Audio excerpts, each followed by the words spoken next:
So my latest screenplay that I'm working on, Sparkle, is the working title. Probably will be the title. Titles matter. Um, is a good classic example of how to come up with a legitimate story idea. Classic, and often it's real life stuff. Because we each have our own again DNA, our own life trajectory, so to speak. So we're all different. So as we cross, as as I lisp.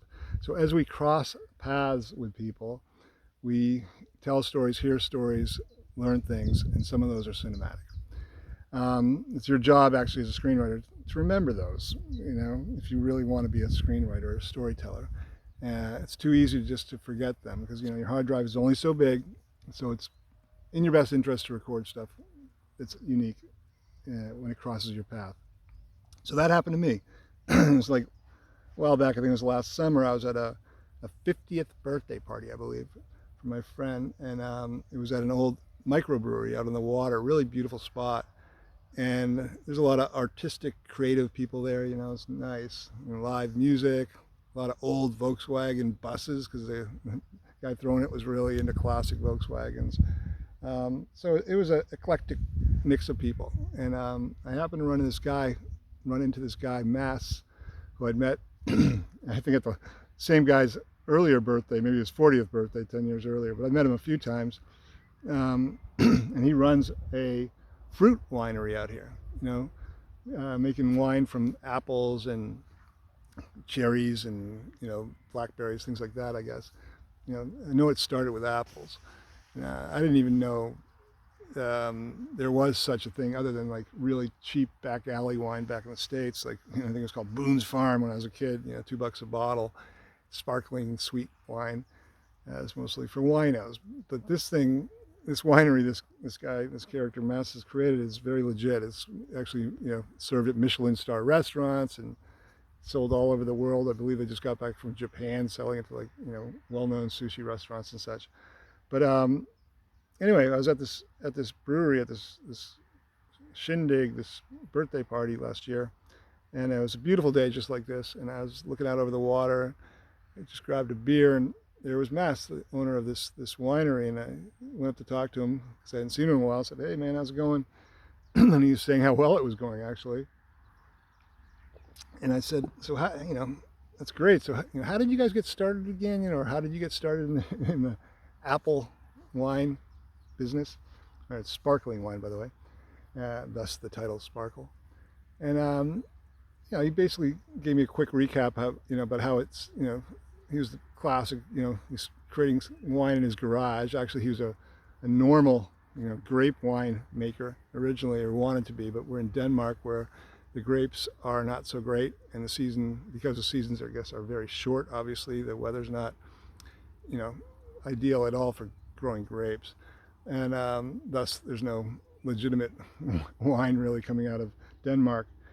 But he actually was trying, after he realized it was too difficult to make still wine, he was trying to make sparkling wine like champagne, using the same method as champagne, actually, the méthode traditionnelle, I believe it's called, where they actually take, they put it in a bottle. It takes months to actually make this stuff. But because it was so time intensive and probably expensive, and he didn't have many grapes, he would save his grapes and use apples to test this process until he perfected it. And while he was testing this process in his garage, his wife actually happened to come out and taste the test wine, which is made from apples. And it didn't matter how good it was, he didn't take it seriously because he was going for the grapes. But she actually tasted it, and she's like, "Wow, this is great. You should make this. Forget the grapes." And long story short, which is in the story, he decided to finally do that. And here we are 10 years later, and he's got arguably or possibly the biggest winery in all of Denmark. They produce a lot of this apple wine and other fruits. But anyway, the story is not just that he decided to make apple wine. It was more that how it happened, because after his wife actually discovered, or pushed him into considering being legitimate with apple wine rather than grape wine, or marketing it or selling it, he actually had his two good friends over who also got excited about it. And one happens to be a businessman, an entrepreneur, and the other one was a restaurant person, kind of like a Michelin chef type of person. Who I think he'd been a Michelin chef, but he worked in the restaurant industry and management or upper management. So the bottom line is these two guys were kind of the perfect storm, a businessman and a culinary arts professional, and then Mass, this garagiste winemaker dude. And when they tasted his apple wine, they were blown away. And they're like, okay, we got to start bottling this stuff and selling it. We got to make this. And of course, Mass was, not a businessman, so he thought, well, okay, let's try going to the local supermarket and see if they'll buy a bottle.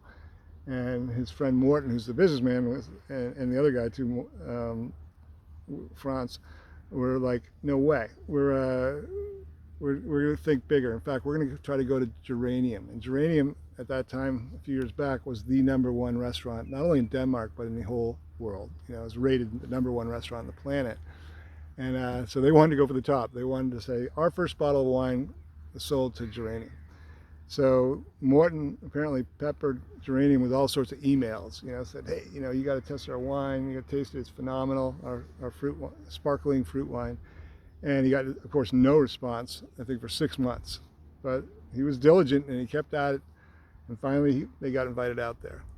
And that's a huge story in itself, them going out there like the Three Stooges and this fancy restaurant and bringing their wine. But lo and behold, Geranium loved it, and they actually bought every bottle they had. So their very first bottle of wine was sold to the #1 restaurant on the planet. When I heard that, and he's telling me this story, and, much better than I just did in a few minutes. But as soon as he said that was his first bottle of wine sold to this, again, Michelin star restaurant that is very well received, worldwide, I knew it was a story. I said, oh my God, Mass, that is a movie.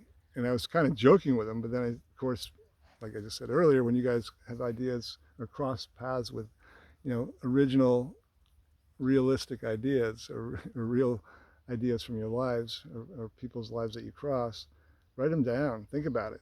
So I actually, that very day I started thinking about it. It's like, oh my God, that's really a great story. And I actually went to a producer friend of mine here in Denmark because I figured it would be a Danish story because it's set here in Denmark. I mean, there's a wonderful movie called Sideways, if you ever saw that, set near Solvang in California, where I used to hang out once in a while, tasting wine, near Santa Barbara. Anyway, great movie called Sideways. But in that vein, I was thinking, wouldn't it be fun to make a movie here in Denmark about not wine, but fruit wine? And when I went to this producer, he thought, yeah, that's an interesting concept, but, is there enough story there? We're always worried about story, right? And I said, sure there is, of course there is. And he said, okay, well, let's see what you come up with. So I went back and again, early on, the way I write a screenplay anyway is I kind of make an outline, I sketch it out and, try to break it down, not really the basic 3-act structure, but definitely like, 4 acts. So you have like these big plot points, so to speak, these big crucial moments that have to happen at certain times or else you'll kind of get lost, you're buried in usually too much information. And, so I was trying to fill in basically my outline, so for a feature film, what's that? 80 scenes, like 1 minute to 90 seconds or so for each scene. So it's like 80 scenes. And so I just break it down at 20 scenes for each act, So when I get closer to filling it up, then I can start the screenplay.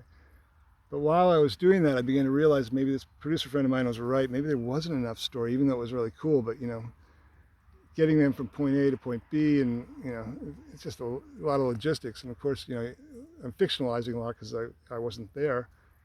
I actually interviewed Mass numerous times to get as much story, as much of the story based on truth as possible, and then expand on that. But still, I felt maybe he was right, this producer. There wasn't enough story there.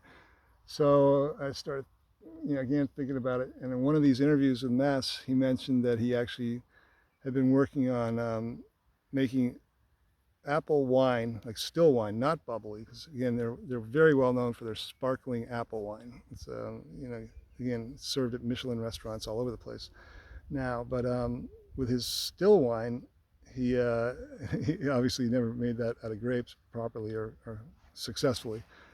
But he realized that he could actually, or he created a process where he could make still wine from apples that actually tasted like grapes. So he had created this Burgundy, a white Burgundy, literally, that he would take out to sommeliers, the wine experts and such, and they'd have they'd be doing a wine testing of white Burgundies, and his bottle or his glass would be on the table, and they could not tell the difference. They would even say maybe it was the best of all the 12 or 15 entries. So he actually created a white wine legitimately from apples that people in the know couldn't tell the difference from grape wine, which is, I thought, huge. It's like, oh my gosh, and especially because the wine industry is notoriously snobby, and arrogant. And that's been one huge issue he's had here to prove that point, because he is, as far as I understand, the biggest, or he has, as far as I understand, the biggest winery in all of Denmark. They volume-wise, they sell a lot of bottles of this sparkling apple or sparkling fruit wine. But they have never been written up in any wine journals in Denmark. They've never been interviewed by wine critics. They're not on television. They're not in the newspaper. Anything to do with wine, they're not there. If you Google it, I guarantee you, and they're best top 10 Danish wine or wineries, they're not there, because the wine industry does not consider them legitimate. They're fruit wine. Like fake bubbly crap, or whatever the snobs from the wine industry think. So of course that became the new angle. It's like, okay, he's not only going to discover that he can make fantastic sparkling wine from apples, but he has this dream, which is true, of making wine from apples that taste like grapes. And for him, it's not about making money or notoriety or anything like that. It's more like the mad scientist, sort of like he's just driven to explore new possibilities. And so he's again created this white Burgundy. He's working on a Pinot Noir now, made from something else, maybe some sort of blackberries or something like that, that he's excited about. But again, to be able to fool the wine experts, that is huge. So it's sort of a 1-2 punch. His first bottle of wine gets sold to this #1 restaurant on the planet, and then #2, he actually is able to go to this huge wine competition with a bottle of his white Burgundy, and let's see what happens with that. So it's definitely a Horatio Alger, a rags to riches, Davy and Goliath. The little guy takes on the big guy traditional story, but based on truth. And that's the best kind of story, when you can actually do that and tell a story that gets people excited, that's unique. And I think that Sparkle is going to be like that when it's done. And so that's why I will continue to talk about it. But that's step by step how I'm putting this thing together, which is unusual for me because I've never done that. But why not? Spread the word on how to create good stories. But that's how I came up with the basic idea for Sparkle. It's just talking to the man, the myth, the legend himself, Mass, and realizing that, oh my gosh, he actually has a story that is cinematic and ought to be made. So I'm sure it will be.